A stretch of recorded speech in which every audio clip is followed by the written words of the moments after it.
그런 다음 효소를 넣고 한두 시간 정도 그대로 두면 걸쭉한 요구르트가 완성됩니다.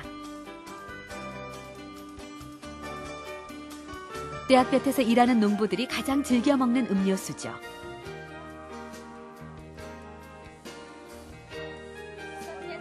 간 만든 요구르트는 물에 타서 마시기 좋게 만드는데요.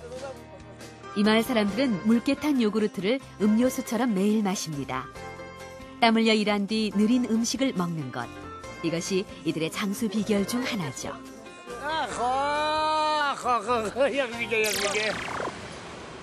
사야현에서 차로 18시간 거리에 있는 신강성의 주도 우루무치. 동서양을 잇는 실크로드의 요충지였던 이곳은 최근 대도시로 발전했습니다.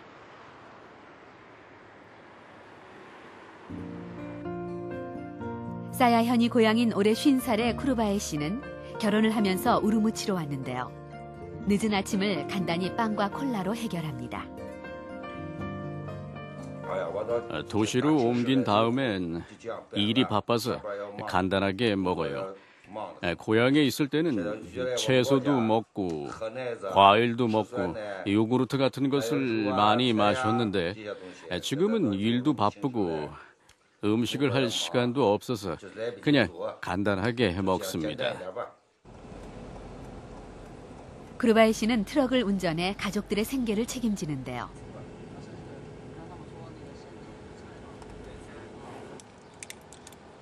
운전 일을 계속하기엔 요즘 그의 건강 상태가 좋지 않아 걱정입니다. 您现在吃的是什么呀? 장야요. 고혈압약입니다. 고향에 있을 때와 달리 결혼하고 도시로 나온 뒤 그는 몸무게가 30kg이나 불어났는데요.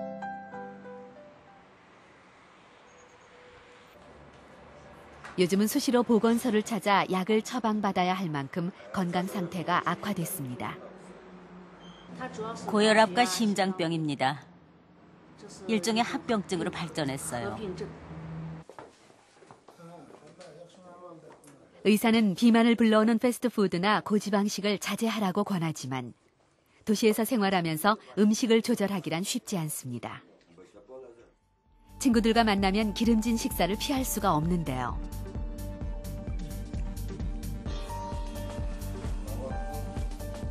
시골 출신인 쿠르바에 씨 친구들도 사정은 마찬가지입니다. 기름지고 빨리 만들어지는 음식에 익숙해지면서 다들 비만을 호소하는데요. 이로 인해 한두 가지 질환을 앓고 있는 경우가 대부분이죠. 도시로 와서 15년 전부터 살이 찌기 시작했어요. 살이 찌니까 걷기도 힘들고 어지럽고 심장도 안 좋아요. 고혈압도 생겼고요.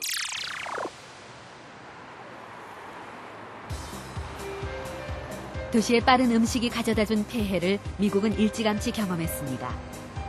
비만 합병증으로 죽는 인구가 다른 질병으로 인한 사망자 수를 넘어선 지 오랜데요. 이 문제로 가장 고통받고 있는 미국의 한 마을이 있습니다. 애리조나주에 위치한 피마인디언 자치구역. 마을 곳곳에서 비만 환자와 다리를 절단한 당뇨병 환자들을 어렵지 않게 만날 수 있습니다. 얼핏 보기에도 주민들의 건강 상태가 심상치 않아 보이는데요. 이곳은 세계에서 당뇨병 환자 비율이 가장 높습니다.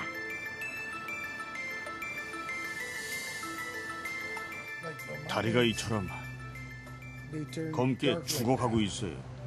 상처가 났다가 아물면 원래 피부색으로 돌아오기 마련인데 여전히 검은색으로 남아있죠.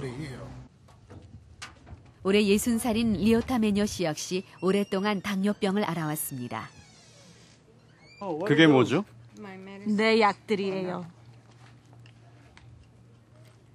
메뇨 씨는 당뇨병으로 여러 합병증이 생겼는데 얼마 전엔 신장 기능이 멈춰 혈액을 투석해야 하는 지경에 이르렀습니다. 먹는 음식들이 문제예요. 너무 기름지고 단 음식들만 먹었기 때문이에요. 이 모든 게 잘못된 식습관 때문이라는 것을 그녀도 잘 알지만 고치기가 쉽지 않습니다. 냉장고 안엔 여전히 콜라와 비스킷, 아이스크림 같은 인스턴트 식품과 육류 제품이 가득한데요. 이러한 음식이 화를 불러온 것입니다.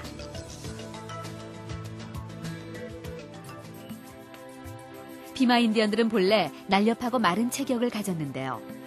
서양 문물과 함께 패스트푸드, 이른바 빠른 음식이 전해지면서 이들의 비극도 시작됐습니다.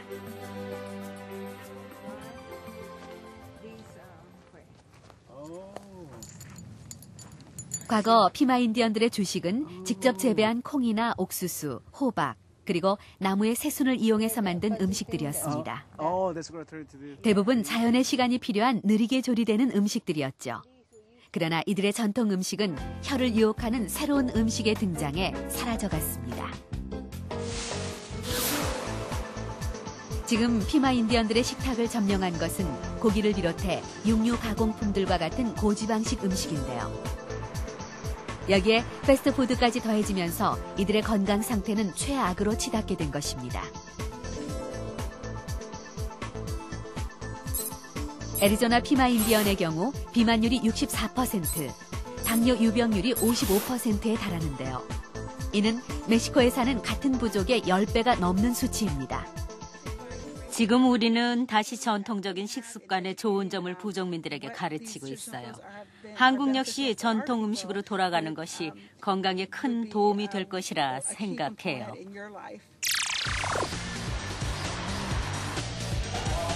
이미 우리나라에도 서양의 빠른 음식이 자리 잡았는데요. 그 사이 우리의 몸은 어떻게 변했을까요?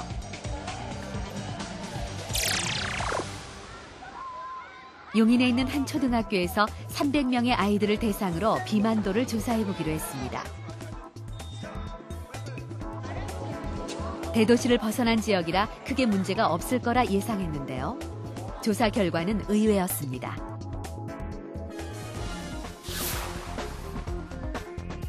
남학생은 비만 비율이 11.6%, 과체중인 경우도 13%에 달했고요. 여학생은 다소 낮았지만 비만과 과체중의 비율이 14%를 넘었습니다. 왜 이런 결과가 나온 걸까요? 우리나라 전통식 자체가 곡류도 많고 채소도 많고 이래서 사실은 비만을 유발하기 좀 어려운 음식들입니다. 근데 최근 들어 패스트푸드들이 너무 많이 보급되어 있고 조금만 먹어도 칼로리가 높고 지방이 많은 음식들이 사회에 만연하다 보니까 이게 먹어도 금방 살이 찌게 되고 또 몸 안에 인슐린 저항성이라든지 기타 변화를 일으키게 돼서 당뇨병 또 비만의 유병률이 최근 들어 급속히 상승하고 있습니다. 환경과 식습관의 변화로 생겨난 병은 비만, 당뇨뿐이 아닙니다. 아토피도 그중 하나인데요. 한 시민단체에서 마련한 아토피 학교. 첫 시간부터 도무지 아이들이 집중을 못하는데요. 몇 번을 참가해 개선된 아이들이 이 정도입니다. 식사는 발효 음식 위주의 전통식만 제공되는데요. 다들 먹는 게 영 신통치가 않습니다. 평소 먹던 음식과는 사뭇 다르기 때문일 테죠.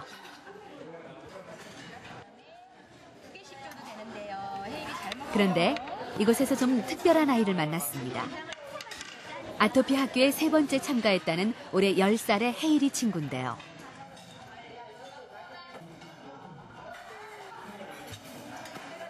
다른 아이들과 달리 된장국이며 쌈장을 맛있게 먹습니다.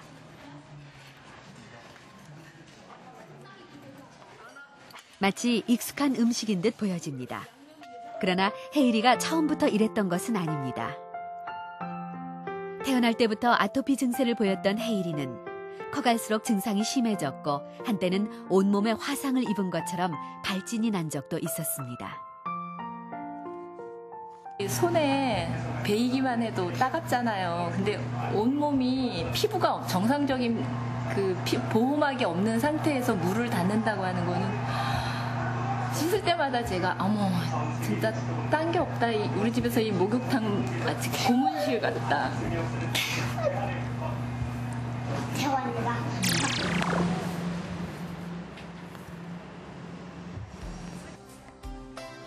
아토피 공포에서 헤이리는 어떻게 벗어난 것일까요?